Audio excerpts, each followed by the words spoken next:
আশ্চর্যজনক দেশ। এদেশের শ্রোতা যারা, বক্তা যারা, তারা আরো আশ্চর্যজনক। ইমাম মালিক রহিমাহুল্লাহকে মৃত্যুর আগে জিজ্ঞেস করা হলো, আচ্ছা আপনি বলেন তো কোন জিনিসটার অভাবে আপনি এখনো ব্যথিত হচ্ছেন, আপনার কষ্ট লাগছে যে এই জিনিসটা আমি পেলাম না, এই জিনিসটা যদি পেতাম তাহলে আমি তৃপ্তি পেতাম, শান্তি পেতাম। ইমাম মালিক রহিমাহুল্লাহ বলেন, আমি 20 বছর শুধু আদব করেছি। আদব, আদব কাকে বলে? আর কিছু আমি তেমন পড়িনি, তবে শুধু আদব পড়েছি 20 বছর। 20 বছর পর আদব পড়ার পরে আমার আবার মনে হয়েছে আমি যদি মৃত্যুর আগ পর্যন্ত আদবই পড়তাম তাহলে কতই না ভালো হতো। সুবহানাল্লাহ।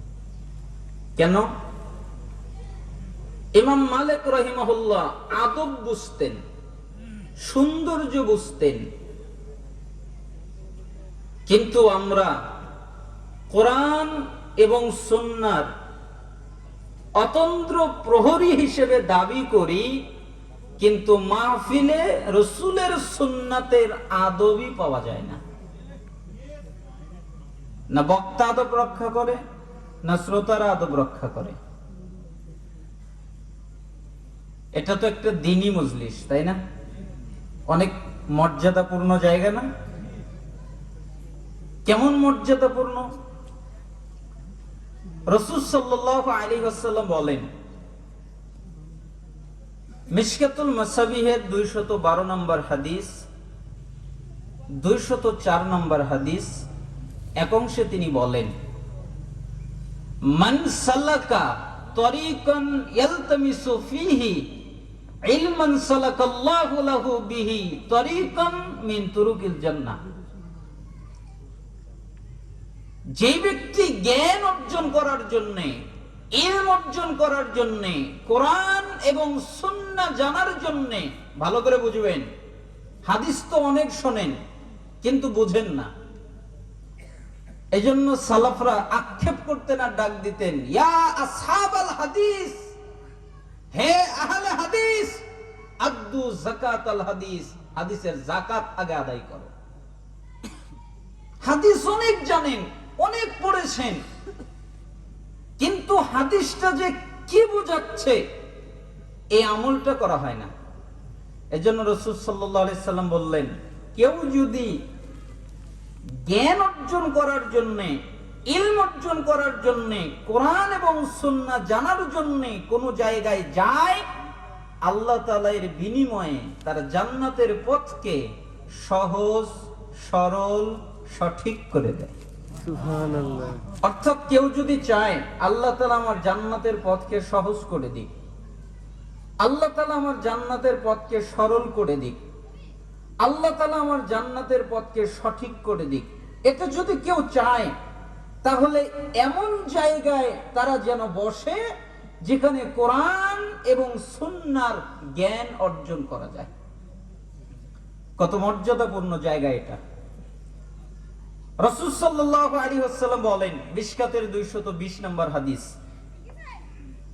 মান খারাজা ফি তালাবিল ইলম ফাহুয়া ফি সাবিলিল্লাহ হাত্তা ইয়ারজি। যে ব্যক্তি জ্ঞান অর্জন করার জন্য, ইলম অর্জন করার জন্য, কোরআন জানার জন্য, হাদিস জানার জন্য বাড়ি থেকে বের হয়, বাড়ি থেকে বের হয় কেন? কোরআন জানবো, হাদিস জানবো, এটাই নিয়ত, আর কোনো নিয়ত নেই। তুমি কোথায় যাচ্ছ? মাহফিলে যাচ্ছি। কেন যাচ্ছ? কোরআন জানবো, হাদিস জানবো, এটাই নিয়ত। বাদাম খাওয়া নিয়ত নেই, পানি খাওয়া নিয়ত নেই, চা খাওয়া নিয়ত নেই। আরে আপনি তো বাদাম খাচ্ছেন কিনে, আর আমাকে যদি রাইফেলের গুলি এখানে বেঁধে দিয়ে বলে পানি খায় এক গ্লাস, আমি রাইফেলের গুলিতে মরে যাবো, তবু পানি খাবো না কোনোদিন। আমি জিন্দেগিতে কোনোদিন বক্তব্যের মাঠে পানি খাইনি। আমি শরিয়াতকে, ইলমকে অপমান করা, এই আদব শরিয়াত আমাকে শিক্ষা দেয় নাই। আমি কিতাব পড়ার ক্ষেত্রে খাবো আর কিতাব পড়বো এই শিক্ষা আমি পাইনি। আমি বয়ান করবো আর খাবো এই শিক্ষা আমি পাইনি। বিপদে পড়ে গেলে ভিন্ন কথা, যেখানে আমার জীবন চলে যাচ্ছে, পানি না খেলে বাঁচতে পারবো না, সেটা আলাদা কথা। কিন্তু স্বাভাবিক পর্যায়ে আপনি বাদাম খাবেন, বুট খাবেন, কালাই খাবেন, চা খাবেন, পানি খাবেন, পান খাবেন, আবার শরীয়তের নিয়ম কানুনও শিখবেন, এটা কশ্চিন কালেও হতে পারে না। এক কান দিয়ে ঢুকবে আর এক কান দিয়ে বাড়াবে, অন্তরের ভিতরে তাসির করবে না, অন্তর পরিশুদ্ধ হবে না, অন্তর আপনার কোনো উপকারে দেবে না। কেন? আপনার নিয়ত নাই। এজন্য রাসূল সাল্লাল্লাহু আলাইহি সাল্লাম বললেন, যে ব্যক্তি বাড়ি থেকে বের হয়েছে জ্ঞান অর্জন করার জন্য, এটাই হলো তার নিয়ত, তাহলে যতক্ষণ পর্যন্ত সে বাড়িতে ফিরে না যাবে ততক্ষণ তার আমলনামায় জিহাদ করার নেকি দান করা হবে। সুবহানাল্লাহ। অর্থাৎ আপনি যদি আল্লাহর পথে জিহাদ করেন, আল্লাহর পথে যুদ্ধ করেন। সাহাবীরা বললেন, রাসূল সাল্লাল্লাহু আলাইহি ওয়াসাল্লাম বলেছেন, এই হাদিস আপনারা জানেন, তোমাদের সামনে আসছে ধৈর্যের যুগ। তার মানে এমন একটা যুগ আসবে, যুগটাই ধৈর্যের। ধৈর্যের উপরে তোমাদের অবস্থান করতে হবে, ধৈর্যের উপরে তোমাদের জীবন যাপন করতে হবে, ধৈর্যের উপরে তোমাদের বাঁচতে হবে, ধৈর্যের উপরে তোমার জীবন অতিবাহিত করতে হবে। জীবনটাই ধৈর্যের যুগ হবে। হাতের তালুতে আগুন রাখা যেমন কঠিন হয়ে যাবে, ঈমান রাখা ততটাই কঠিন হয়ে যাবে। কিন্তু ওই কঠিন যুগেও যদি কেউ আমার সুন্নাতের উপরে অটল থাকে, সাহাবীরা তোমরা 50 জন জিহাদ করে যে নেকি পাবে, ও একাই ওই নেকি পাবে। সুবহানাল্লাহ। এজন্য সালাফরা বলতেন যে জ্ঞান অর্জন করার জন্য যারা যায়, বের হয়, আশা করা যায় সাহাবীদের জিহাদের নেকি তাদের দেওয়া হবে, ওই পরিমাণ নেকি তাদের দেওয়া হবে।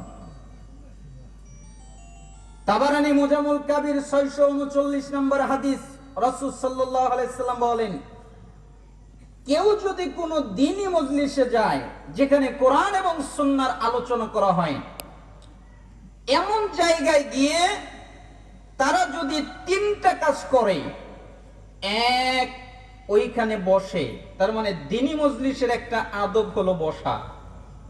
2, মনোযোগ দিয়ে আলোচনা শোনে, তার মানে দ্বীনি মজলিসের একটা আদব হলো মনোযোগ দিয়ে আলোচনা শোনা। 3, যতক্ষণ পর্যন্ত বৈঠক শেষের দোয়া পাঠ করা না হয় ততক্ষণ পর্যন্ত তারা অবস্থান করে। তার মানে বৈঠক শেষের দোয়া পাঠ করে যাওয়া, এটা একটা আদব। যারা বসে, যারা মনোযোগ দিয়ে আলোচনা শোনে, যারা বৈঠক শেষের দোয়া পাঠ করে যায়, আল্লাহ তাআলা বলেন, মুহাম্মদ জি আপনি বলেন, কি বলবো? কদ গফরাল্লাহু লাকুম যুনুবাকুম, আমি আল্লাহ তাদের অতীত জীবনের যত পাপ আছে সবগুলোকে ক্ষমা করে দিয়েছি।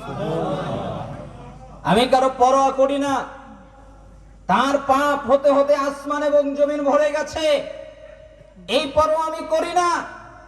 তার পাপ কত হয়েছে এটা আমি দেখি না, সে কত পাপ করেছে তাও আমি দেখি না, আমি শুধু তার নিয়ত, ইখলাস এগুলো দেখি। এজন্য আমি তার যত পাপ আছে সবগুলো তো ক্ষমা করে দেই। আপনি আরো বলেন, কি বলবো? বুদ্দিলাত সাইয়্যাতিকুম হাসানাত, তাদের যত পাপ আছে আমি আল্লাহ সব পাপকে নেকিতে পরিবর্তন করে দেই। পাপ নেকি, জিনার জিনা নাই, নেকি হয়ে গেছে। কত পাপ করে সেগুলোর পাপ নেই, নেকি হয়ে গেছে। কেন?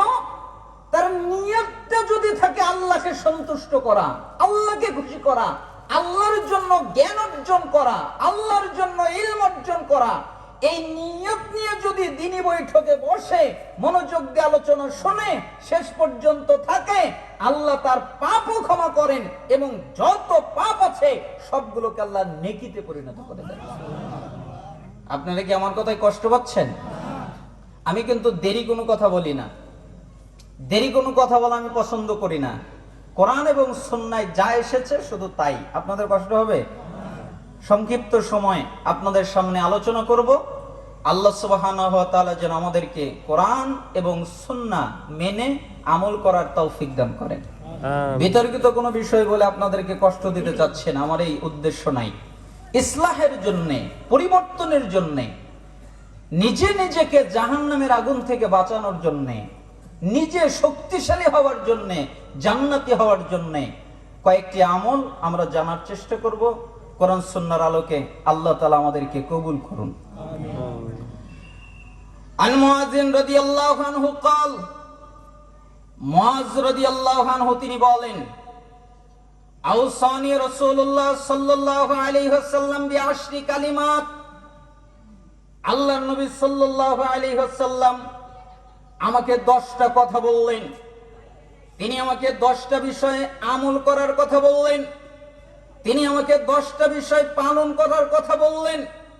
তিনি আমাকে 10টা বিষয় মানার কথা বললেন। তিনি বললেন, লা তুশরিক বিল্লাহি শাইআ ওয়া ইন কুতিলতা ওয়া হুররিকতা, এক, আল্লাহর সাথে কাউকে শরীক করবা না, আল্লাহর সাথে শিরিক করবা না, আল্লাহর সাথে অংশ স্থাপন করবা না, আল্লাহর সাথে শরীক করবা না।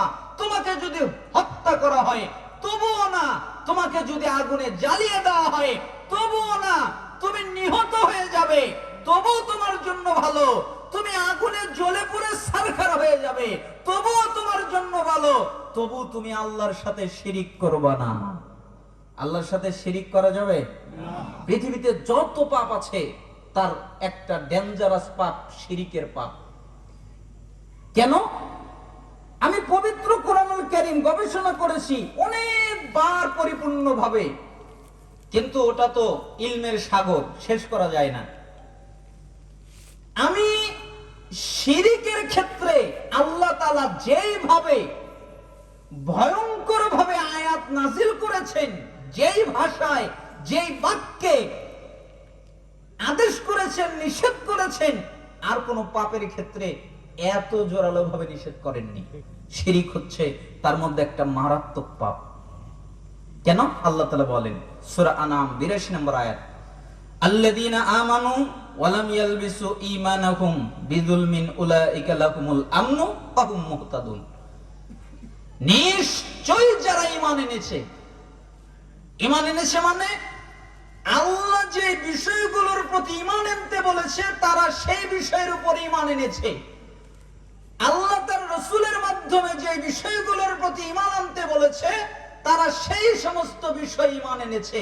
তার মানে আল্লাহ এবং তার রাসূল যে সমস্ত বিষয়ের প্রতি ঈমান আনতে বলেছে তারা সেই সমস্ত বিষয়ের উপরে ঈমান এনেছে।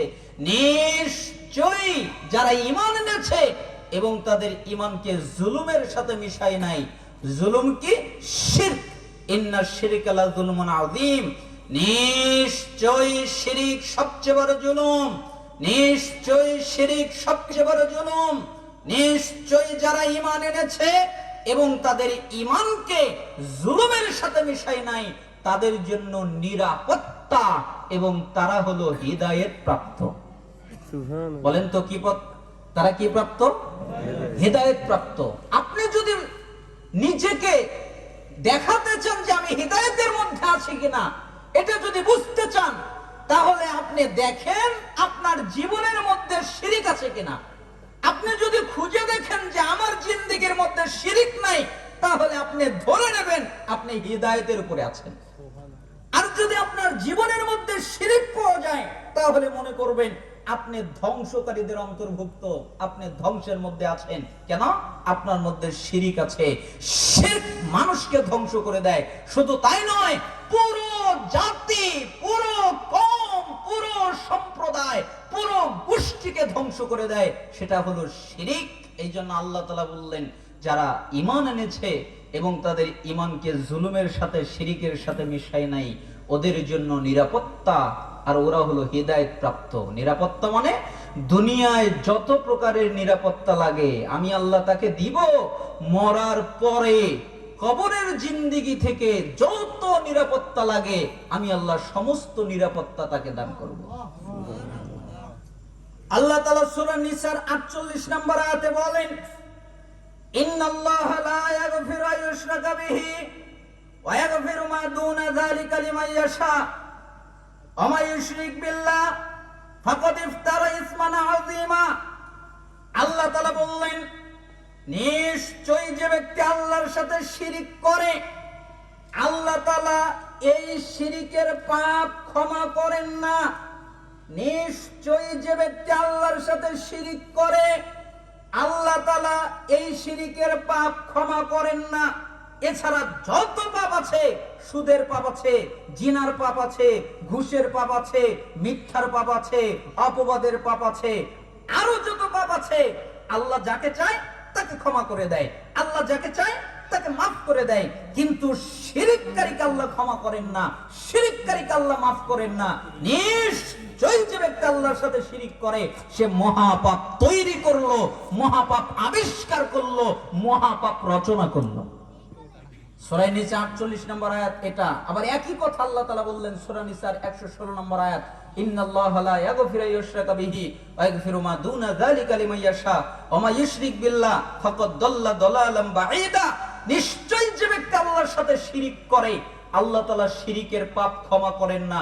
এছাড়া যত পাপ আছে আল্লাহ যাকে চায় তাকে ক্ষমা করে দেয়।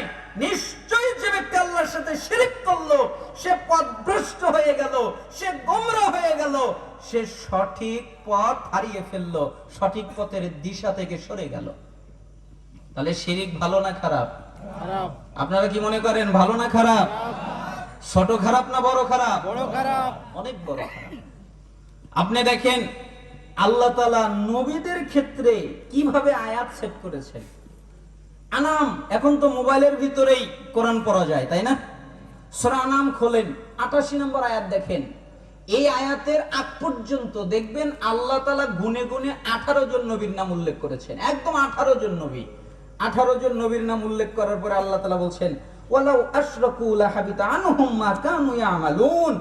এই 18 জন নবীর একজনও যদি শিরক করে তাহলে তাদের যত আমল আছে আমি আল্লাহ বাতিল করে দিব, আমি আল্লাহ বরবাদ করে দিব, আমি আল্লাহ ধ্বংস করে দিব। তার মানে 18 জন নবীর একজনেরও ক্ষমতা নাই শিরিক করতে পারবে না। শিরিক করলে আমল বাতিল হবেই, আমল ধ্বংস হবেই। আমাদের নবী সবচেয়ে দামি নবী মুহাম্মদ সাল্লাল্লাহু আলাইহি ওয়াসাল্লাম, সবচেয়ে দামি নবী।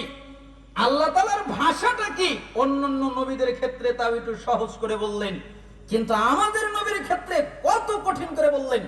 মুহাম্মদ জি লাইন আশরাকতা লা ইয়াহবাতান্না আমালুক ওয়া লা তাকুনান্না মিনাল খাসিরিন। মুহাম্মদ আপনিও যদি শিরিক করেন, আপনিও যদি শিরিক করেন, আপনিও যদি শিরিক করেন, শরীক স্থাপন করেন, তাহলে আপনার যত আমল আছে আমি আল্লাহ ধ্বংস করে দিব। আর আপনি নবীকে আমি ক্ষতিগ্রস্তদের অন্তর্ভুক্ত বানিয়ে দিব, আপনি হয়ে যাবেন ক্ষতিগ্রস্তদের অন্তর্ভুক্ত। আপনি নবী শিরিক করতে পারেন না, আপনার শিরিক করার অনুমতি নেই। আপনিও যদি শিরিক করেন আপনার আমল বাতিল হয়ে যাবে, আপনি হয়ে যাবেন ক্ষতিগ্রস্তদের অন্তর্ভুক্ত। তার মানে আমাদের নবী শিরিক করতে পারে না। শিরিক করলে কি হয়? যত আমল আছে সব বাতিল হয়। আপনার সালাত, আপনার যাকাত, আপনার সিয়াম, আপনার হজ, যত ইবাদত আছে সব বাতিল।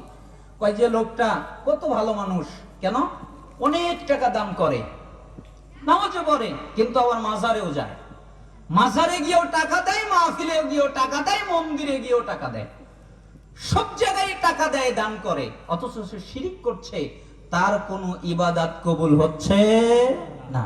কিভাবে? ওয়াকাদিমনা ইলা মা আমিলু মিন আমালিন ফাজআলনাহু হাবাআম মানসুরা। আল্লাহ তাআলা বলেন, আমি তাদের আমলের প্রতি খেয়াল করব, আমি তাদের সালাত দেখব, আমি তাদের সিয়াম দেখব, আমি তাদের হজ দেখব, আমি তাদের যাকাত দেখব, তারা যত ইবাদত করেছে সব দেখব। এরপরে দেখব তাদের ইবাদতের মধ্যে শিরিক আছে। যখন আমি শিরিক দেখতে পাবো তখন আমি তাদের ইবাদতকে ধূলিকণার মতো উড়িয়ে দিব। ধূলিকণা যেরকম উড়ে যায় ওই রকম উড়িয়ে দিব। তার আমলের কোনো দাম আমার কাছে নাই। কেন? শিরিক যুক্ত আমলের কোনো মূল্য আমার কাছে নাই, আমি ধূলিকণার মতো উড়িয়ে দিব। তার মানে বোঝা গেল শিরিক করে কোনো আমল টিকানো যাবে না। এমনকি শিরিক করা অবস্থায় যদি মারা যায় তার জন্য জান্নাত চিরতরে হারাম। আল্লাহ তাআলা বলেন, ইন্নাহু মাইয়ুশরিক বিল্লাহ ফাকাদ হারামাল্লাহু আলাইহিল জান্নাহ ওয়া মাওয়াহুন নার ওয়া মা লিয-যালিমিনা মিন আনসার। নিশ্চয়ই যে ব্যক্তি আল্লাহর সাথে শিরিক করে, নিশ্চয়ই যে ব্যক্তি আল্লাহর সাথে শিরিক করে, আল্লাহ তাআলা তার উপরে জান্নাতকে হারাম করে দেন, জাহান্নাম হলো তার ঠিকানা। এ হলো জালেম, এ হলো জুলুমকারী, এর কোনো সহযোগিতাকারী নাই, সাহায্যকারী নাই। কেন? শিরিক করেছে, শিরিক করা অবস্থায় মারা গেছে, তাই তার উপরে জাহান্নাম অবধারিত হয়ে গেছে, জান্নাত তার উপরে হারাম হয়ে গেছে। কেন? শিরিক করা অবস্থায় মারা গেছে। শোনেন, আপনার বাপ মারা গেছে, আপনার ভাই মারা গেছে, আপনার বোন মারা গেছে, আপনার স্ত্রী মারা গেছে, আপনার সন্তান মারা গেছে, শিরিক করা অবস্থায় মারা গেছে, তওবা না করে মারা গেছে, তাকে জাহান্নাম থেকে বের করার দ্বিতীয় কোনো পথ পৃথিবীতে নাই। শিরিক করা অবস্থায় মারা গেছে। এখনই যারা বেঁচে আছে তাদের কাছে শিরিকের দাওয়াত পৌঁছান, তাদেরকে শিরিক থেকে বিরত থাকানোর চেষ্টা করেন। কেন? শিরিক করা অবস্থায় মারা গেলে তার আর জান্নাতে যাওয়া হবে না, জাহান্নাম থেকে বের হওয়া হবে না, এমনকি দোয়াও করা যাবে না। আল্লাহ নবী সাল্লাল্লাহু আলাইহি সাল্লামের উপরে আয়াত নাযিল হলো, সূরা তাওবার 113 নম্বর আয়াত, মাকানা লিন নাবিয়্যি ওয়াল্লাযিনা আমানু ইস্তাগফিরু লিল মুশরিকিন। ঈমানদার যারা তাদের জন্য জায়েজ নয়, কাফের যারা তাদের জন্য জায়েজ নয়। ঈমানদার আর নবী এদের জন্য জায়েজ নয় কাফেরদের জন্য ক্ষমা প্রার্থনা করা, মুশরিকের জন্য ক্ষমা প্রার্থনা করা। কোন মুশরিকের জন্য ঈমানদার ক্ষমা চাইতে পারে না, কোন কাফেরের জন্য ঈমানদার ক্ষমা চাইতে পারে না, কোন নবী ক্ষমা চাইতে পারে না। অতএব শিরিক করা অবস্থায় যদি কেউ মৃত্যুবরণ করে, শিরিক করা অবস্থায় যদি কেউ মারা যায়, তার জন্য দোয়া চাওয়া হারাম, তার জন্য দোয়া করা হারাম, তার দোয়ার ভাগ্য নাই, সে দোয়ার ভাগ্য থেকে বঞ্চিত হয়ে গেছে। আপনার মা হলেও দোয়া করতে পারবেন না, আপনার বাপ হলেও দোয়া করতে পারবেন না, আপনার ভাই হলেও দোয়া করতে পারবেন না, আপনার স্ত্রী হলেও দোয়া করতে পারবেন না, আপনার সন্তান হলেও দোয়া করতে পারবেন না। পৃথিবীর একটা ডেঞ্জারাস জটিল কঠিন পাপ হচ্ছে শিরিকের পাপ। শিরিক করা যাবে?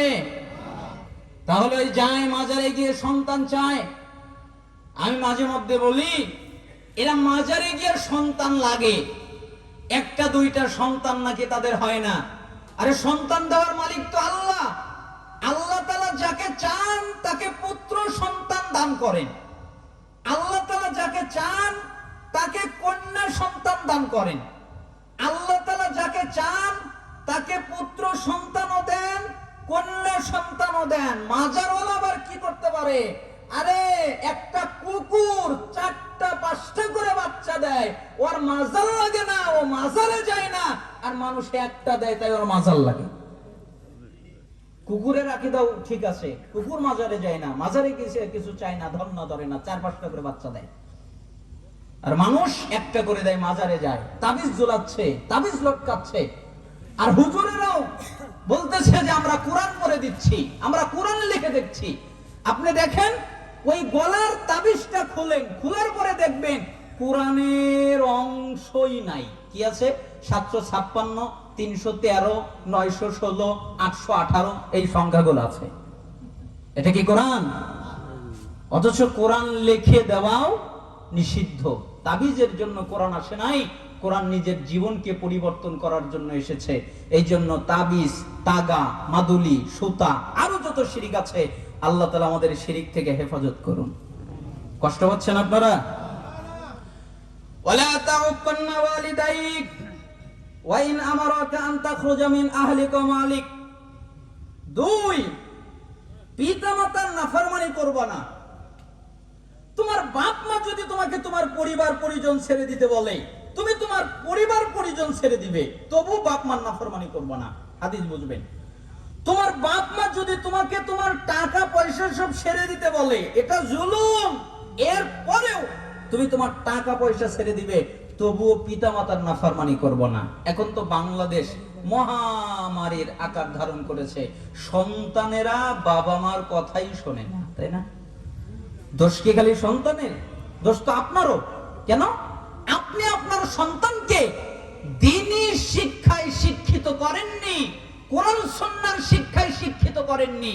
আপনি আপনার সন্তানকে সেকুলারের শিক্ষায় শিক্ষিত করেছেন, আপনি আপনার সন্তানকে দুনিয়াবী শিক্ষায় শিক্ষিত করেছেন, আপনি আপনি আপনার সন্তানকে টাকার পিছনে লেলিয়ে দেওয়া শিখিয়েছেন, আপনি আপনার সন্তানকে দুনিয়ার মায়ায় বদ্ধ হওয়া শিখিয়েছেন।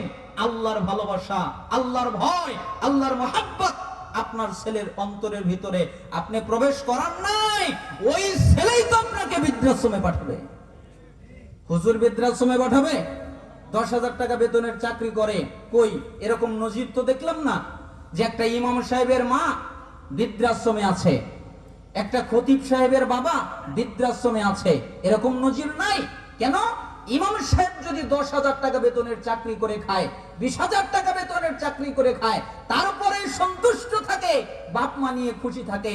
আর ওই সরকারি চাকরিজীবী 1 লক্ষ টাকা 2 লক্ষ টাকা বেতন পাওয়ার পরেও সব কিছু সম্ভব হয়, কিন্তু বাপ মাকে কাছে রাখা সম্ভব হয় না। কেন? দ্বীন ইলমের অভাব। আপনি দুনিয়া শিখিয়েছেন, তাকে দ্বীন শিক্ষা দেননি। এটা হলো আপনার ব্যর্থতা। আপনার ব্যর্থতার ফল আপনি নিজেই ভোগ করছেন।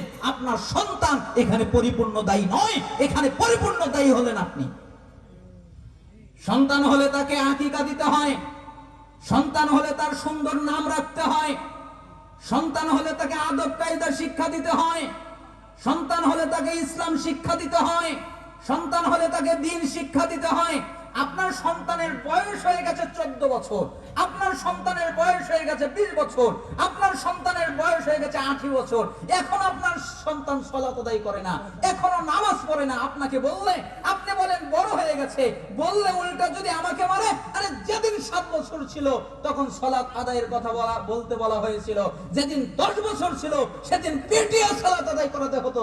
আপনি যদি 10 বছর বয়সের সন্তানকে পেটিয়া সালাত আদায় করাতেন, প্রত্যেক গার্জিয়ান তার সন্তানকে পেটিয়া সালাত আদায় করাতো, বাংলাদেশের রাজনীতি ঘুরে দাঁড়াতো, বাংলাদেশের রাজনীতি এমনি উল্টে যেত।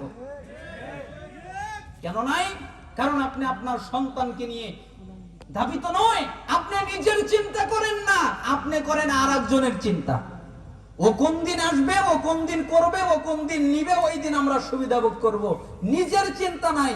অথচ আল্লাহ তাআলা কোন আয়াত এবং কোন হাদিসে নাজিল করেন নাই যে জিজ্ঞেস করা হবে আব্দুর রহমান কি করেছে বল, জিজ্ঞেস করা হবে তুমি কি করেছো তুমি বলো, তোমার সন্তানের জন্য তুমি কি করেছো বলো, তুমি তো গার্জিয়ান, তুমি তো বাপ ছেলে, তুমি কি করেছো বলো, তুমি নিজের জন্য কি করেছো বলো।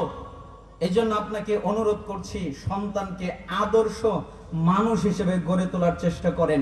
আল্লাহ সুবহানাহু ওয়া তাআলা আমাদেরকে তৌফিক দান করুন। কষ্ট পাচ্ছেন আপনারা? সন্তানকে যদি আদর্শ মানুষ বানাতে না পারেন, ওই যে আপনার সন্তান 5 বছর বয়স হাতে একটা মোবাইল দিয়ে দিয়েছেন, 6 বছর বয়স একটা ল্যাপটপ মোবাইল দিয়ে দিয়েছেন, সারাদিন মোবাইলের ভিতরে কার্টুন দেখে আর কত কিছু দেখে। আপনি জানেন এই সন্তান যখন বড় হবে, এই সন্তানই হবে অত্যাচারবাজ, এই সন্তানই হবে দুর্নীতিবাজ, এই সন্তানই হবে সমাজের জন্য ক্ষতিকারক একটা চিজ, এই সন্তানই হবে অবৈধভাবে ইনকাম করনেওয়ালা, এই সন্তানই হবে ইজ্জত লুটনেওয়ালা, এই সন্তানই হবে হত্যা করনেওয়ালা, এই সন্তানই হবে সমাজে ফিতনা ফাসাদ ছড়ানেওয়ালা। কেন আপনার সন্তানকে দ্বীন শিক্ষা দেন না? মোবাইল কেড়ে নেন, আরো যত সিস্টেম আছে সবগুলো কেড়ে নিয়ে তাকে কোরআনমুখী করেন, আল্লাহমুখী করেন। সন্তানকে এত আদর দেখাতে যায়েন না, তাহলে উল্টে যাবে, আপনার বিপদ হয়ে দাঁড়াবে। যা চাই তা দিতে হয় না, কষ্ট করাতে হয়, কষ্ট দিতে হয়, তাহলে তারা মানুষ হতে পারে, তাই না? আল্লাহ সুবহানাহু ওয়া তাআলা আমাদেরকে রক্ষা করুন। যে কথা বলছিলাম, পিতামাতার নাফরমানি করব না। তোমার বাপ মা যদি তোমাকে তোমার পরিবার পরিজন ছেড়ে দিতে বলে তাই করবে, তবুও পিতামাতার নাফরমানি করব না। ওয়ালা তাতরুকান্না সালাতান মাকতুবাতান মুতাআম্মিদান ফাইন্না মান তারাকা সালাতান মাকতুবাতান মুতাআম্মিদান ফাকাদ বারিয়াত মিনহু জিম্মাতুল্লাহ। 3, ইচ্ছা করে ফরজ সালাত ছেড়ে দিবা না, ইচ্ছা করে নামাজ ছেড়ে দিবা না, ইচ্ছা করে সালাত ছেড়ে দিবা না। কেন? যারা ইচ্ছা করে সালাত ছেড়ে দেয়, আল্লাহ তাআলা তাদের উপর থেকে দায়িত্ব উঠিয়ে নেয়, তাদের প্রতি আল্লাহর কোনো দায়িত্ব থাকে না। যারা নামাজ পড়ে না তাদেরকে আল্লাহ বলেন, আমি তোমাদের থেকে মুক্ত, তোমরা আমার থেকে মুক্ত, আমি তোমাদের থেকে মুক্ত, তোমরা আমার থেকে মুক্ত, তোমাদের প্রতি আমার কোনো দায়িত্ব নাই। কেন? তোমরা সালাত আদায় করো না, তাই তোমাদের প্রতি আমি আল্লাহর কোনো দায়িত্ব নাই। এজন্য রাসূল সাল্লাল্লাহু আলাইহি সাল্লাম বললেন, যে ব্যক্তি সালাত আদায় করে না তার প্রতি আল্লাহর কোনো দায়িত্ব নাই। বাংলাদেশের মানুষ তো মুসলমান, তাই না? 90% মুসলমানের দেশ। অনেকদিন আগে কাবার ইমামের একটা খুতবা শুনছিলাম, উনি বাংলাদেশ নিয়ে একটা মন্তব্য করতে গিয়ে বলেছিলেন, ও ওটা তো ভৌগোলিক মুসলিম। মানে তারাও বিশ্বাস করে যে বাংলাদেশ মুসলমান রাষ্ট্র না, বাংলাদেশ মুসলমান দেশ না। কেন? এর 90% নাকি মুসলমান, তার 88% হলো বেনামাজি। 90% হলো মুসলমানের দেশ, আর বেনামাজি কয় পার্সেন্ট? 88%। কয় যে আমরা নামাজ না পড়লে কি হবে, আমাদের ঈমান ঠিকই আছে। মানে বাংলাদেশীদের ঈমান এত জমা ধরা, ঈমান ভাঙেও না, ঈমান বাড়েও না, ঈমান কমেও না, একবারে জং ধরে থাকে শয়তানের মতো, শয়তানের আকীদার মতো। আমার ঈমান বাড়েও না, ঈমান কমেও না, ওই রকমই আছে। নামাজ না পড়লে কি হবে, আমার ঈমান ঠিক আছে। আবার কিছু কিছু হুজুরও আছে ইল্লা মাশাআল্লাহ, বলে কি জানেন, কয় নামাজ না পড়লে ঈমান যায় না, নামাজ না পড়লে কাফের হয় না, নামাজ না পড়লে অমুসলিম হয় না। এ কথা বলা লাগে না, এ কথা বলা যাবে না, নামাজ না পড়লে ফাসেক হয়। তা আমি এক হুজুরকে বললাম, আচ্ছা হুজুর, আপনি কি এরকম একটা আয়াত দিতে পারবেন? কেমন আয়াত? এই মনে করেন যে আল্লাহ বলেছেন যে যারা নামাজ পড়ে না ওরা ফাসেক। কয় না, এরকম আয়াত তো নাই। আচ্ছা তাহলে আপনি এরকম কি হাদিস দিতে পারবেন, যেমন আল্লাহ নবী সাল্লাল্লাহু আলাইহি ওয়াসাল্লাম বলেছেন যারা নামাজ পড়ে না ওরা ফাসেক? কয় না, এরকম হাদিসও নাই। কিন্তু আমি দিতে পারবো, যারা নামাজ পড়ে কিন্তু ভালো করে পড়ে না, নামাজ পড়ে কিন্তু ভালো করে পড়ে না, ফাওয়াইলুল লিল মুসাল্লিন, ওই মুসল্লিদের জন্য ওয়াইল নামক দোজখ, যারা তাদের নামাজে অমনোযোগী। নামাজ পড়ে না পড়ে না? পড়ে। জোরে বলেন, নামাজ পড়ে না পড়ে না? পড়ে, কিন্তু নামাজে কি? অমনোযোগী। তাই কোথায় যাবে? জাহান্নামে যাবে। আর যদি নামাজ না পড়ে, একবারে কন্টিনিউ ত্যাগ করে, জান্নাতে যাবে। দলিল কোথায়? সহিহ মুসলিম 82 নম্বর হাদিস। আল্লাহ নবী সাল্লাল্লাহু আলাইহি সাল্লাম বাণীটা দেখেন কিভাবে বললেন, যারা আলেম মানুষ তারা বুঝতে পারবেন। ইন্না বাইনার রাজুল ওয়া বাইনাশ শিরক ওয়াল কুফর তারকুস সালাত। রজুল শব্দের আগে আলিফ লাম আছে, কুফর শব্দের আগে আলিফ লাম আছে, শিরক শব্দের আগে আলিফ লাম আছে, মারেফা আছে, নির্দিষ্ট করা হয়েছে। তার মানে নিশ্চয়ই একটা ব্যক্তি, নিশ্চয়ই একটা কাফের, নিশ্চয়ই একটা মুশরিক। এদের মধ্যে পার্থক্য হলো নামাজ, সালাত। যারা সালাত আদায় করে এরা হলো ঈমানদার, যারা সালাত আদায় করে না এরা হলো কাফের, এরা হলো মুশরিক। তিরমিজি খোলেন 2618 নম্বর হাদিস। রাসূল সাল্লাল্লাহু আলাইহি সাল্লাম আরো পরিষ্কার করে দিয়ে বললেন, বাইনাল কুফরি ওয়াল ঈমান তারকুস সালাত। নিশ্চয়ই একটা ঈমানদার, নিশ্চয়ই একটা কাফের। কুফর শব্দের আগে আলিফ লাম আছে, আবার ঈমান শব্দের আগেও আলিফ লাম আছে। তার মানে সত্যিকার একটা ঈমানদার আর সত্যিকার একটা কাফের, এদের মধ্যে পার্থক্য হলো নামাজ। যারা নামাজ পড়ে তারা হলো ঈমানদার, যারা নামাজ পড়ে না তারা হলো কাফের। যারা নামাজ পড়ে তারা হলো ঈমানদার, যারা নামাজ পড়ে না তারা হলো কাফের। যারা সালাত আদায় করে তারা ঈমানদার, যারা সালাত আদায় করে না তারা কাফের। এটা হলো রাসূলের ফতোয়া।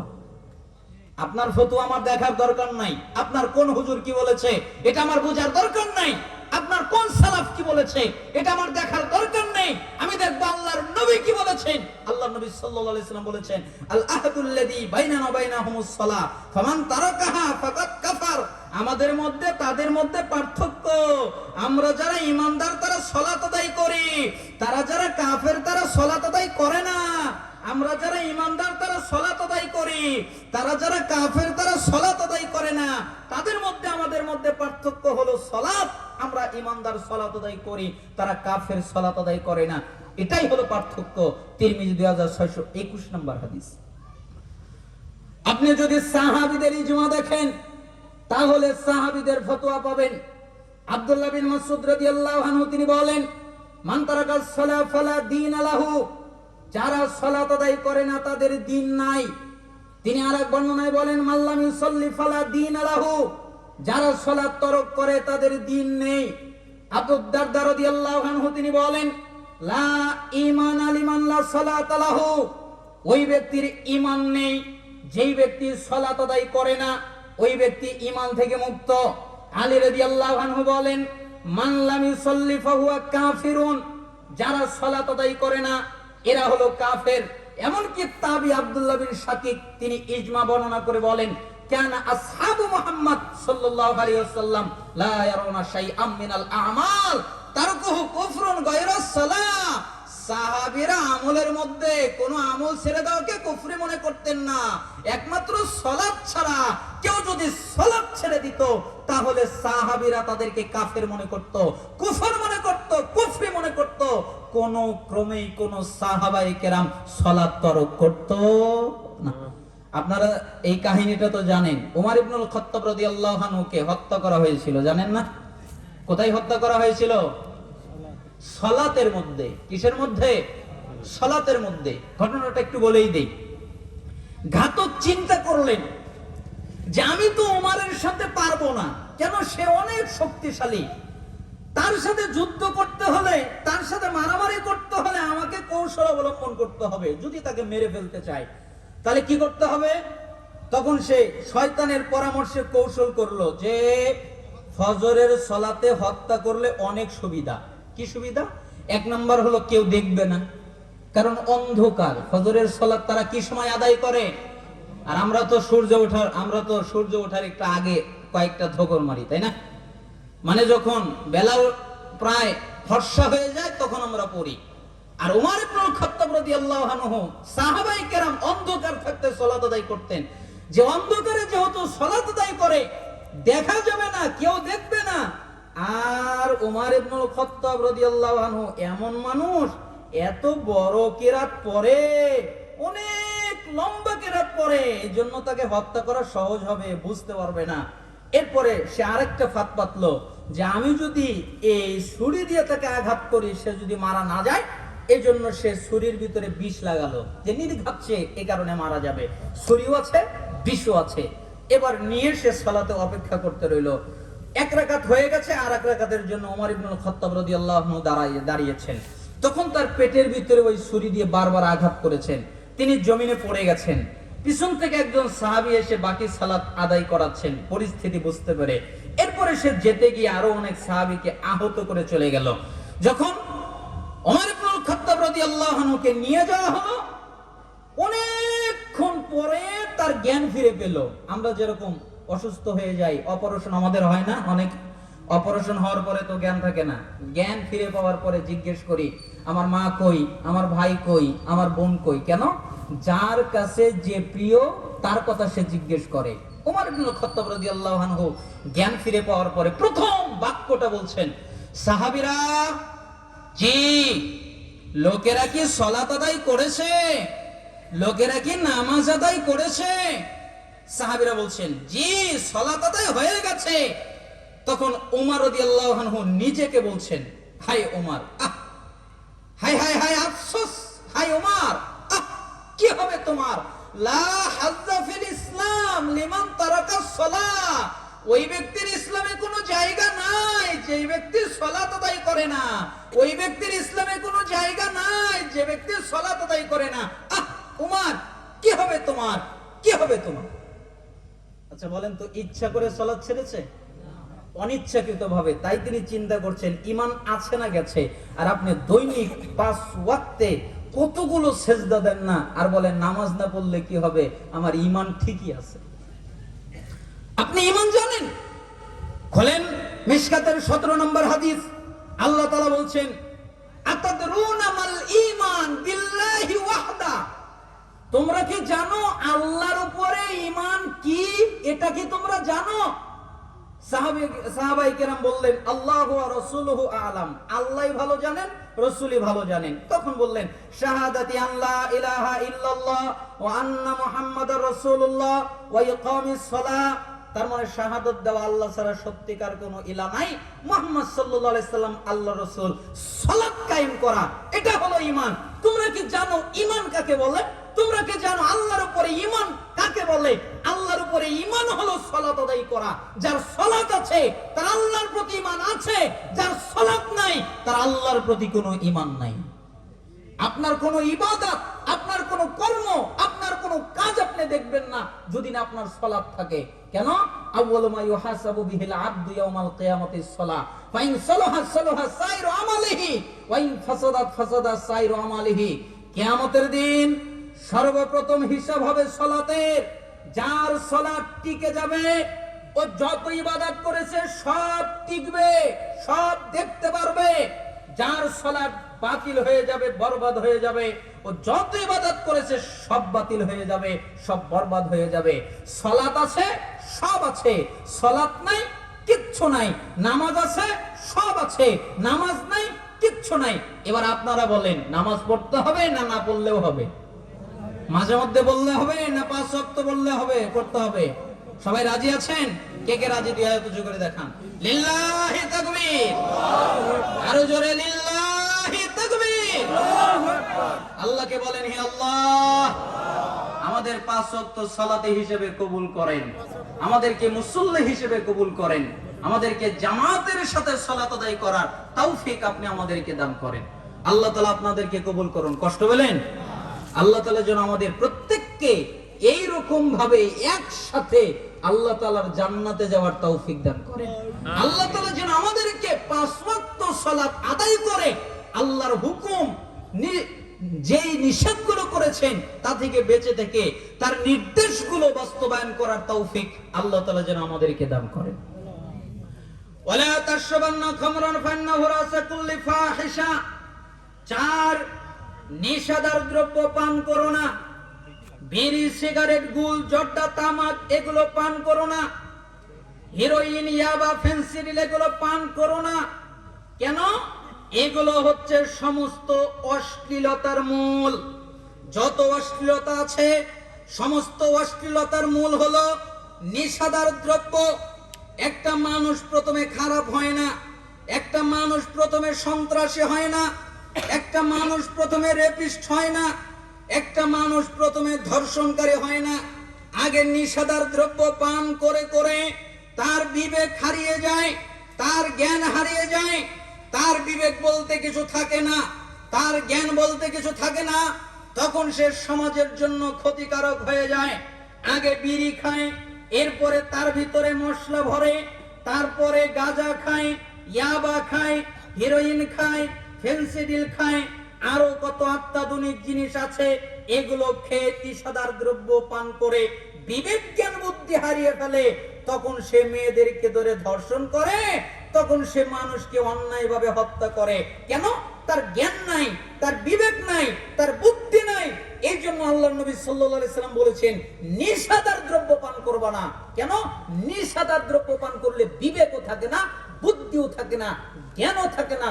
এই জন্য দেখবেন যেই লোকগুলো জর্দা খায়, গুল খায়, তামাক খায়, আরো সিগারেট খায়, ওদের ব্রেন এমনি বেশি হট হয়। এক কথা বললে কয়েক কথা শুনিয়ে দেয়। অল্প সময়ের ভিতরে রাগ বেড়ে যায়, রাগ কন্ট্রোল করতে পারে না, অত্যাধিক রাগ সামনের দিকে বাড়তেই থাকে। কেন? নেশাদার দ্রব্যের প্রভাব এটা। আমি মাঝে মধ্যে বলি, এত সুন্দর মানুষ আল্লাহ তাআলা বানালেন, আর একটু পোকার কাছ থেকেও তো শিখতে হয়। মাঝে মধ্যে তো জানোয়ারদের কাছ থেকে শিখতে হয়, পোকাদের কাছ থেকে শিখতে হয়। আপনারা তামাক খেতে যাবেন, তামাক খেতে কোনো বাউন্ডারি নেই, তামাক খেতে কোনো বেড়া নেই। কেন? তামাক খেতে ছাগল যায় না, তামাক খেতে গরু যায় না, তামাক খেতে শিয়ালে বাসা বাঁধে না, তামাক খেতে কুত্তা যায় না, তামাক খেতের পাতা পচে নষ্ট হয়ে যায় কিন্তু পোকা লাগে না। তামাক পাতায় পোকা হয় না, কোনো পোকা খায় না, কোনো ছাগলে খায় না, কোনো গরু খায় না, কুত্তায় খায় না, শ্রীগালে খায় না, কোন নিকৃষ্ট প্রাণীরা খায় না। ওটা খায় একমাত্র মানুষ। আর বলে আমরা আশরাফুল মাখলুকাত। আপনি আশরাফুল মাখলুকাতের মান সম্মান সব ধ্বংস করে দিয়েছেন। কেন আপনি এগুলো খাবেন? কেন আপনি নেশাদার দ্রব্য পান করবেন? কেন বিড়ি, সিগারেট, ঘুষ, জর্দা, তামাক এগুলো খাবেন? আপনার হুঁশ নাই, আপনার জ্ঞান নাই, আপনার বুদ্ধি নাই। যেটা পোকা খায় না ওইটা আপনি কেন খাবেন? আল্লাহ বলে দিয়েছেন উলাইকা কালা নাআম, ওরা চতুষ্পদ জন্তু জানোয়ারের মতো। এরপরে বলেছেন বালহুম আদল, এর চেয়ে খারাপ, এর চেয়ে খারাপ। তা আপনি কি ওদের অন্তর্ভুক্ত হতে চান? আমি আপনাকে দোয়া করি আল্লাহ সুবহানাহু ওয়া তাআলা আপনাকে হেদায়েত দান করুন, এবং যত নিষেধাজ্ঞা দ্রব্য আছে আল্লাহ সুবহানাহু ওয়া তাআলা সমস্ত নিষেধাজ্ঞা দ্রব্য থেকে আমাদেরকে দূরে থাকার তৌফিক দান করুন। ওয়া ইয়াকাল মাসিয়া ফাইন্না বিল মাসিয়াতি হাল্লা সাগাতুল্লাহি আযজা ওয়া জাল্লা। তোমরা কখনো আল্লাহর নাফরমানিমূলক কাজ করবা না। যেই কাজে আল্লাহর রাগ বেড়ে যায়, আল্লাহ রাগান্বিত হয়ে যায়, এমন কোন কাজ করবা না। কেন? হারাম কাজ করলে, গুনার কাজ করলে, পাপের কাজ করলে আল্লাহর রাগ বেড়ে যায়, আল্লাহ রাগান্বিত হয়ে যায়, এমন কাজ করবা না। ওয়া ইয়াকাল ফিরারা মিনাজ জাফ ওয়া ইন হালাকান নাস ওয়া ইযা আসবান নাস মাউতুন ওয়া আনতা ফীহিম ফাসবুত। তোমরা জিহাদের ময়দানে যাবে, পালিয়ে আসবে না। সবাই যদি মারাও যায়, তোমরা মহামারী কবলিত এলাকায় যদি থাকো, ওই অবস্থায় বের হয়ে আসবে না। সবাই যদি মারাও যায়, ওয়া আনফিক আলা আয়ালিকা মিন তাওলিক, তুমি তোমার পরিবার পরিজনের জন্য ব্যয় করবে, তোমার সন্তানের জন্য ব্যয় করবে, তোমার মা বাবার জন্য ব্যয় করবে, তোমার স্ত্রীর জন্য ব্যয় করবে। কোন সময় কিপটামি করে তাদের কষ্ট দিবা না। তাদের যা লাগবে তাই দিবে। তোমার সামর্থ্যের মধ্যে তাদের যতটুকু দিতে পারো ততটুকু দেবে। কিপটামি করে কষ্ট দিবা না। ওয়ালা তারফানু মাসাকা আদাবা, তুমি তোমার পরিবারের লোককে আদব কায়দা শিক্ষা দেবে, স্ত্রীকে আদব কায়দা শিক্ষা দেবে, বোনকে আদব কায়দা শিক্ষা দেবে, ভাইকে আদব কায়দা শিক্ষা দেবে, সন্তানকে আদব কায়দা শিক্ষা দেবে। প্রয়োজনে লাঠি ব্যবহার করবে। যদি আদব কায়দা শিখতে না চায়, লাঠি ব্যবহার করে হলেও, পিটে হলেও তুমি তাদেরকে আদব কায়দা শিক্ষা দেবে। ওয়াকিফুম ফিল্লাহ, এবং তাদেরকে আল্লাহর ব্যাপারে ভয় দেখাতে থাকবে। স্ত্রীকে বলবে আল্লাহকে ভয় করো, সন্তানকে বলবে আল্লাহকে ভয় করো, মা বাবাকে বলবে আল্লাহকে ভয় করো, ভাই বোনকে বলবে আল্লাহকে ভয় করো। তোমার অধীনে যারা আছে প্রত্যেককে বলবে আল্লাহকে ভয় করো, তাদেরকে আল্লাহর ব্যাপারে ভীত হওয়া শেখাবে। 10টি কথা বললেন। 1, শিরিক করবা না। 2, পিতামাতার নাফরমানি করবা না। 3, ইচ্ছা করে ফরজ সালাত ছেড়ে দিবা না। 4, নিষেধার দ্রব্য পান করবা না। 5, আল্লাহর নাফরমানিমূলক কাজ করবা না। 6, জিহাদের ময়দান থেকে পালাবা না। 7, মহামারী কবলিত এলাকা থেকে পালাবা না। 8, পরিবারের জন্য ব্যয় করবে, কিপটামি করে কষ্ট দিবা না। 9, তাদেরকে আদব কায়দা শিক্ষা দেবে, প্রয়োজনে লাঠি ব্যবহার করবে। 10, তাদেরকে আল্লাহর ব্যাপারে ভয় দেখাবে। মুআয রাদিয়াল্লাহু আনহু বলেন, রাসূল সাল্লাল্লাহু আলাইহি সাল্লাম আমাকে এই 10টা কথা বললেন, আমি আপনাদের সামনে অনুবাদ করে গেলাম। আপনারা এই 10টা বিষয়ে আমল করার চেষ্টা করবেন। মুসনাদে আহমদ 21570 নম্বর হাদিস, মিশকাতুল মাসাবিহের 61 নম্বর হাদিস। আল্লাহ তাআলা আমাদের এই হাদিসের উপরে আমল করার তৌফিক দান করুন। আপনাদের কষ্ট হচ্ছে? আর কিছু হাদিস বলবো? আল্লাহ সুবহানাহু ওয়া তাআলা আমাদের জন্য কবুল করে দিন। এখানে যারা দ্বীনি ভাইরা আছেন, দেখেন আসলে ওইভাবে দান তোলার অভ্যাস আমার নাই। আপনারা জ্ঞানী মানুষ, একটা বাক্যেই কথাটা বুঝবেন, বেশি বলতে হবে না। হাদিসটা এইরকম, ওয়াসসাদাকাতু তুতফিউল খাতিয়া কামা ইতফিউল মাউন নার। দ্বীনি ভাইরা যারা আছেন ভিতর দিয়ে চলে যান। কেউ যদি দান করে তাহলে আল্লাহ তাআলা তার সমস্ত গুনাহকে মাফ করে দেন। ওইভাবে যেভাবে পানি আগুনের উপরে ফেলে দিলে আগুন নিভে যায়, আগুনের উপরে পানি ফেলে দিলে আগুন নিভে যায় না জ্বলে? আগুন নিভে যায়। যেরকম করে আগুন নিভে যায়, ঠিক ওইরকম করে আপনি যদি দান করেন, আল্লাহ তাআলা আপনার সমস্ত গুনাহকে ক্ষমা করে দিবেন। এই জন্য যে যা পারেন, 10 টাকা পারেন, 20 টাকা পারেন, 1000 টাকা পারেন, 500 টাকা পারেন, খালি হাতে যাবেন না, বৈঠকি দান করবেন। দ্বীনি ভাইরা নাই, লোক নেই? দ্বীনি ভাইরা আপনারা ভিতর দিয়ে চলে যান। যে যা দিবে আপনারা সবাই দিবেন, কেউ খালি হাতে যাবেন না। আল্লাহ সুবহানাহু ওয়া তাআলা আপনাদেরকে দ্বীনের দাওয়াতি কাজে সহযোগিতা করার তৌফিক দান করুন। আপনারা সহযোগিতা করবেন, আল্লাহ তাআলা আপনাদের কবুল করুন। আন ইবনে মাসউদ রাদিয়াল্লাহু আনহু قال, ইবনে মাসউদ রাদিয়াল্লাহু আনহু তিনি বলেন, এই হাদিসটা খুব আশ্চর্যজনক হাদিস। আশ্চর্যজনক হাদিস কেন? একজন সালাফ বলতেছেন যে পৃথিবীর মানুষ তারা যদি এই হাদিস মেনে চলে, মেনে চলতে পারে, তাহলে তারা জান্নাতে যাবে। জান্নাতে যেতে কোনো বাধা তৈরি হবে না। বলেন তো কয়টা হাদিস? একটা হাদিস, অনেক মূলনীতিওয়ালা একটা হাদিস। এই হাদিসটাকে বলা হয় লজ্জার হাদিস। আপনাদেরকে বেশিক্ষণ কষ্ট দিব না, অল্প সময় শেষ করে দিব, ধৈর্য সহ বসেন। লজ্জার হাদিস মনে আছে না? শেষ পর্যন্ত থাকলে গুনাহ কি হয়? ক্ষমা হয়। আর গুনাহ কি হয়? নেকিতে পরিণত হয়। আল্লাহ তাআলা যেন আপনাদেরকে এই মর্যাদা নিয়ে যাওয়ার তৌফিক দান করেন। আমি বিরক্ত করতে আসি নাই। মান দারা দারাল্লাহু বিহি ওমান শাক্কা শাক্কাল্লাহু আলাইহি। যে ব্যক্তি মানুষকে কষ্ট দেয়, আল্লাহ তাকে কষ্ট দেয়। যে ব্যক্তি মানুষকে বিপদে ফেলে, আল্লাহ তাকে বিপদে ফেলে। এই জন্য ওটা হলো লজ্জার হাদিস। তিনি বলেন, কেউ যদি লজ্জার হক আদায় করে তাহলে জান্নাতে তো যাবেই, কেউ তাকে ঠেকাতে পারবে না। লজ্জার হাদিস কি? ইবনে মাসউদ রাদিয়াল্লাহু আনহু বলেন, যাতা ইয়াউমিন লি আসহাবিহি, একদিন আল্লাহর নবী সাহাবীরা বললেন, আমাদের কাছে বের হয়ে আসলেন। এরপর আমাদেরকে বললেন সাহাবীরা, জি ইস্তাহিয়ু মিনাল্লাহি হাক্কাল হায়া, তোমরা আল্লাহকে লজ্জা করার মতো লজ্জা করো। যেভাবে আল্লাহকে লজ্জা করতে হয় ওইভাবে আল্লাহকে লজ্জা করো। তখন সাহাবীরা বললেন, ক্বালু ইন্না নাস্তাহি মিনাল্লাহ ইয়া নাবিয়াল্লাহ আলহামদুলিল্লাহ, আমরা আল্লাহকে লজ্জা করছি, সকল প্রশংসা আল্লাহ তাআলার জন্য, হে আল্লাহর নবী লজ্জা করছি। তখন রাসূল সাল্লাল্লাহু আলাইহি সাল্লাম নাকচ করে দিয়ে বললেন, লাইসা যালিক ওয়ালাকিন্না মান ইস্তাহিয়া মিনাল্লাহি হাক্কাল হায়া, হে সাহাবীরা তোমরা যেটাকে লজ্জা মনে করেছো ওইটা লজ্জা না, তোমরা যেটাকে লজ্জা বুঝেছো ওইটা লজ্জা না, তোমরা যেটাকে লজ্জা জেনেছো ওইটা লজ্জা না, তোমরা যেটাকে লজ্জা ধরেছো ওইটা লজ্জা না। লজ্জা কি জানো? তাহলে শোনো, চারটা জিনিস মিলে একটা লজ্জা। কয়টা জিনিস? আজকে হাদিসটা শিখে যান। কয়টা জিনিস মিলে লজ্জা? চারটা জিনিস। চারটা জিনিস মিলে একটা লজ্জা।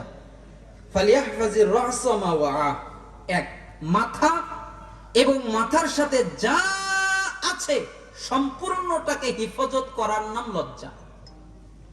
মাথার সাথে কি আছে? মাথার সাথে ব্রেন আছে। এই ব্রেন আল্লাহর বিরুদ্ধে ব্যবহার করা যাবে না। মাথার সাথে কান আছে। এই কান দ্বারা হারাম কোন জিনিস শোনা শ্রবণ করা যাবে না, কানটাকে হেফাজত করতে হবে। মাথার সাথে নাক আছে। এই নাকটাকে যে কোনো পাপ থেকে হেফাজত করতে হবে। মাথার সাথে ঠোঁট আছে, ঠোঁটটাকে হেফাজত করতে হবে। মাথার সাথে মুখ আছে, মুখটাকে হেফাজত করতে হবে। মাথার সাথে জিহ্বা আছে, জিহ্বাটাকে হেফাজত করতে হবে। মাথার সাথে কপাল আছে, এই কপালটা আল্লাহ ছাড়া পৃথিবীর কারো সামনে মাথা নত করা যাবে না। তার মানে মাথা এবং মাথার সাথে যা আছে এই সম্পূর্ণটাকে হেফাজত করা, এর নাম হচ্ছে লজ্জা। কথা কি বুঝতে পেরেছেন? মাথার সাথে যা আছে পুরোটাকে হেফাজত করার নাম কি?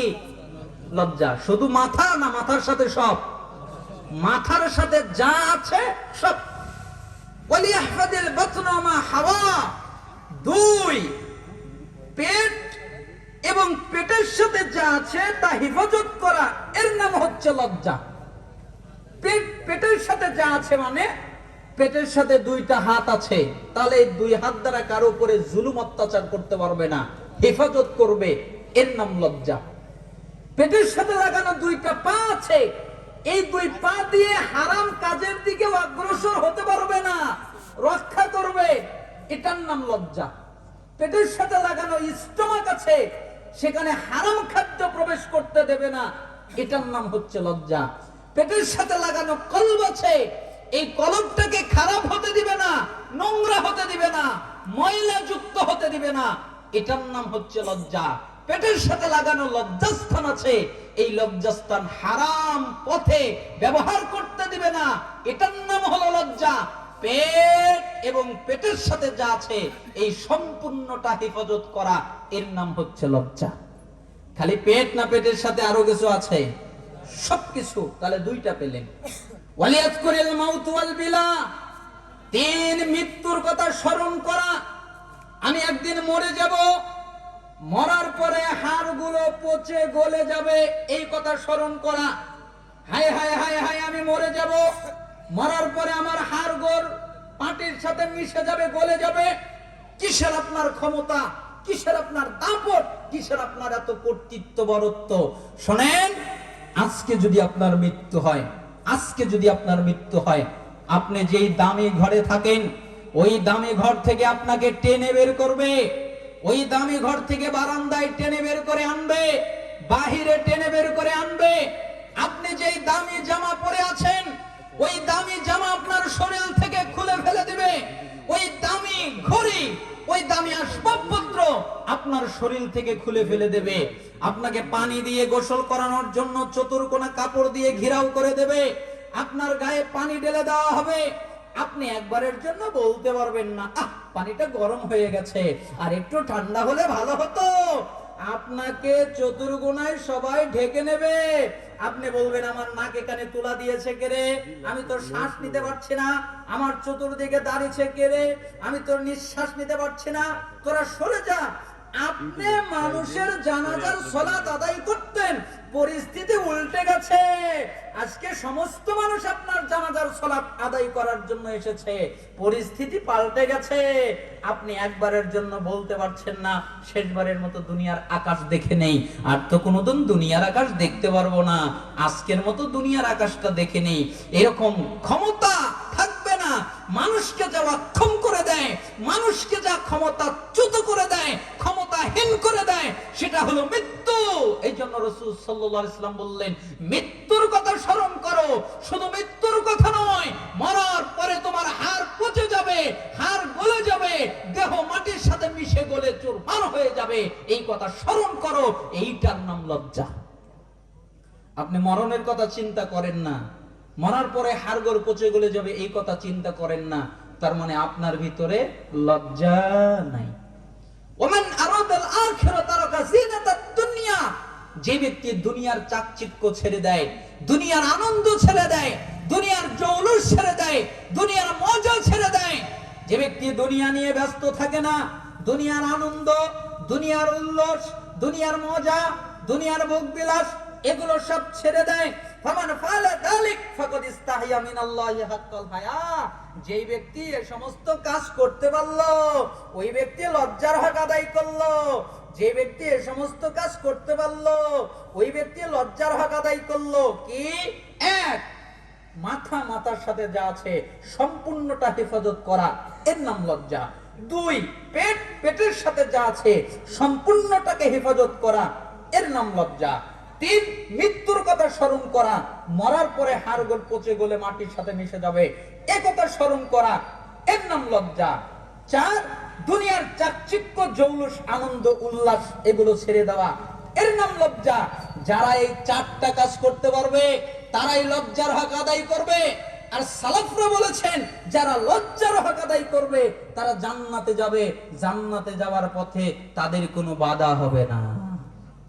আচ্ছা বলেন তো, আপনি লজ্জার হক আদায় করলে এমনিই তো বোঝা যায় আপনার পুরো বডি হেফাজত, তাই না?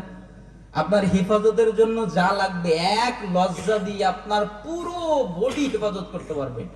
এই লজ্জার উপরে আমার একটা পুরো আলাদা লেকচার একটা আছে, নেটে আপনারা দেখে নেবেন।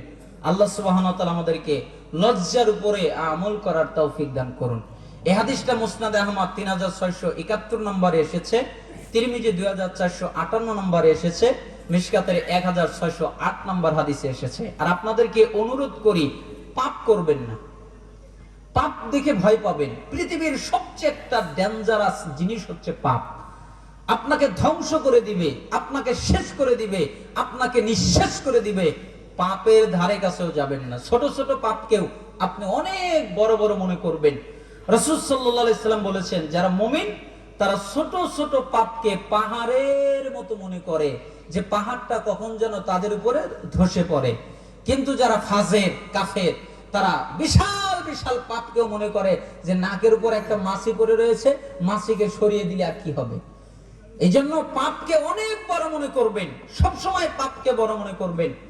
সালাফের একটা কথা মনে পড়ে গেল, তিনি বলতেন যে তুমি যদি 5টা কাজ পারো তাহলে পাপ করো। কথা কি বুঝতে পারছেন? তুমি যদি 5টা কাজ পারো তাহলে পাপ করো। তখন ওই লোকটা বললেন, বলেন কি আপনি, আবার 5টা কাজ পারলে পাপ করা যাবে? হ্যাঁ, 5টা কাজ পারলে পাপ করা যাবে, কিন্তু যদি না পারো তাহলে কিন্তু আর পাপ করা যাবে না। আচ্ছা, 5টা কাজ কি? 1 নাম্বার, যখন তুমি পাপ করবে তখন আল্লাহর দেওয়া রিজিক খাবে না। পারবেন না? যখন তুমি পাপ করবে আল্লাহর দেওয়া কি খাবেন না? রিজিক খাবেন না। কেন? আল্লাহর রিজিক খেয়ে আল্লাহর নাফরমানি করবেন, পাপ করবেন, আপনার লজ্জা লাগবে না? আপনি যেহেতু পাপ করবেন, আল্লাহর রিজিক খাবেন না। তখন ওই লোকটা বললেন, হে ইব্রাহিম ইবনে আদহাম, এটা তো আমার পক্ষে সম্ভব নয়। আচ্ছা, 2 নাম্বার, তুমি পাপ করলে আল্লাহর দেওয়া জায়গায় থাকবে না। এটা তো ওটার চেয়ে আরো কঠিন। কেন? সব জায়গায় তো আল্লাহ, আমি থাকবো কোথায়? তুমি কোথায় থাকবে এটা তো আমি জানি না। পাপ করলে আল্লাহর দেওয়া জায়গায় থাকা যাবে না। 3, যখন তুমি পাপ করবে আল্লাহকে না দেখিয়ে পাপ করবে। আল্লাহকে না দেখিয়ে আবার কিভাবে আমি পাপ করতে পারি? আল্লাহ তো সবকিছুই দেখে। এই যে মুখ খারাপ, তোমার লজ্জা হয় না? আল্লাহর দেওয়া রিজিক খাও, আল্লাহর দেওয়া জায়গায় থাকো, আবার আল্লাহকে দেখিয়ে দেখিয়ে পাপ করো, তোমার লজ্জা হয় না? তোমার তো লজ্জা হওয়া উচিত যে আমি আল্লাহকে কিভাবে দেখিয়ে দেখিয়ে পাপ করি। 4, যখন তুমি পাপ করোই তখন মালাকুল মউত তোমার কাছে আসলে তাড়িয়ে দিবে। এই কিসের জন্য এসেছো? রূহ নিতে। যা, রূহ নিবি মানে? আমার রূহ নিবে কেন? যাও, চলে যাও। মালাকুল মউত শুনবে? রূহ নিয়ে যাবে না? মালাকুল মউতকে তাড়িয়ে দেওয়ার ক্ষমতা নাই। 5, যখন তুমি পাপের কারণে তোমার ফায়সালা হয়ে যাবে জাহান্নাম, তখন তুমি নিজের ক্ষমতা দিয়ে জান্নাতে এসো। এটাও তোমার পক্ষে সম্ভব নয়। তাহলে তুমি যদি আল্লাহর জমিনে থাকতে চাও, আল্লাহর দেওয়া রিজিক খেতে চাও, আল্লাহর সামনে কিভাবে পাপ করো, কিভাবে মালাকুল মউত থেকে বাঁচবে, কিভাবে তুমি জান্নাতে যাবে, অতএব পাপের ধারে কাছেও যেও না। কেন? পাপ তোমাকে ধ্বংস করে দিবে, পাপ তোমাকে ধ্বংস করে দিবে, নিঃশেষ করে দিবে। হে আল্লাহ, আমাদের যারা অসুস্থ তাদেরকে শিফায়ে কামেলা আজেলা দান করেন। আমাদের যারা অভাবী তাদেরকে অভাব থেকে অব্যাহতি দান করেন। আমাদের যারা ঋণী তাদেরকে ঋণ থেকে রক্ষা করেন। আমাদের মধ্যে যে কোনো মুসিবতে আছে সেই মুসিবত থেকে পানা মঞ্জুর করেন। আল্লাহ, আপনি আমাদের দুনিয়ায় কল্যাণ দান করেন, আপনি আমাদের আখিরাতে কল্যাণ দান করবেন, আপনি আমাদের জাহান্নামের আযাব থেকে রক্ষা করবেন। আল্লাহ, ফিলিস্তিনের মাটিতে মুসলমানদের উপরে নির্যাতন করা হচ্ছে, আপনি তাদেরকে রক্ষা করেন। তামাম পৃথিবীর সমস্ত মুসলমানদেরকে আপনি রক্ষা করেন। আল্লাহ, আমাদের বাংলাদেশের উপরে যে নির্যাতন চলছে আপনি সেই নির্যাতন বন্ধ করার ব্যবস্থা করে দেন। আল্লাহ, হিন্দুদের উগ্রবাদী দল ইসকন অনেক অত্যাচার করছে মুসলমানের উপরে, তাদেরকে আপনি ধ্বংস করে দেন। হে আল্লাহ, আপনি আমাদের বাংলাদেশে ইসলামিক রাষ্ট্র নেতা দান করেন, আমাদের বাংলাদেশকে ইসলামিক দেশ হিসেবে আপনি কবুল করে নেন। আমাদের সংবিধান কোরআন এবং সুন্নাহ আমাদেরকে উপহার হিসেবে দান করেন। হে আল্লাহ, আপনি মাহফিলকে কবুল করে নেন। এই মাহফিলের সাথে যারা যে কোনো ভাবে জড়িত তাদেরকে আপনি কবুল করে নেন। আগামীকালকে আসবেন, রফিকুল ইসলাম বিন সাইদ ভাই পাবনা থেকে আসবেন, আপনাদের সামনে আলোচনা করবেন। রাত অনেক বেশি হয়ে গেছে, আমরা এখানে শেষ করছি। সুবহানাকাল্লাহুম্মা বিহামদিক, আশহাদু আল্লা ইলাহা ইল্লা আনতা, আস্তাগফিরুকা ওয়া আতুবু ইলাইক। আসসালামু আলাইকুম।